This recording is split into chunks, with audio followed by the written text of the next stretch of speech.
Hi అండి. ఈరోజైతే sync బ్లాకేజ్‌ని ఏ విధంగా క్లియర్ చేసుకోవాలో చూసుకోవచ్చండి. ఫస్ట్ అయితే సింక్ హోల్స్ దగ్గర ఒక స్పూన్ వరకు బేకింగ్ పౌడర్‌ని వేయాలండి. తర్వాత ఒక 4 స్పూన్స్ వరకు మన ఇంట్లో రెగ్యులర్‌గా వాడే సాల్ట్‌ని అయితే వేయాలండి. టిప్ బాగా యూజ్ అవుతుందండి. ట్రై చేసి చూడండి. చాలా మంచి టిప్ అండి. దాని తర్వాత వాటర్‌ని హీట్ చేసుకోవాలండి బాగా. వాటర్ బాగా కాగిన తర్వాత ఆ వాటర్‌ని సింక్ హోల్స్ పైన వేయాలండి. పక్కన వేయకూడదు. హోల్స్ పైనే వేయాలి. వాటర్ అనేది చాలా హాట్‌గా ఉండాలండి. ఈ టిప్ అనేది మనం ఒక 10 డేస్‌కి ఒకసారి ఫాలో అయ్యామనుకోండి సింక్‌లో అసలు బ్లాకేజ్ ఉండదండి. ఏమున్నా క్లియర్ అయిపోద్దండి.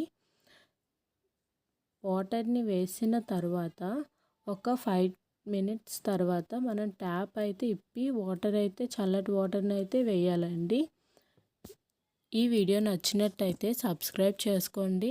ఈ టిప్ అయితే చాలా బాగా యూజ్ అవుతుందండి. నాకైతే మా ఇంట్లో సింక్ బ్లాక్ అయినప్పుడు మేము ప్లంబర్‌ని పిలిపించినప్పుడు అతనైతే ఈ టిప్‌ని అయితే 10 డేస్‌కి ఒకసారి ఫాలో అవ్వమని చెప్పారండి.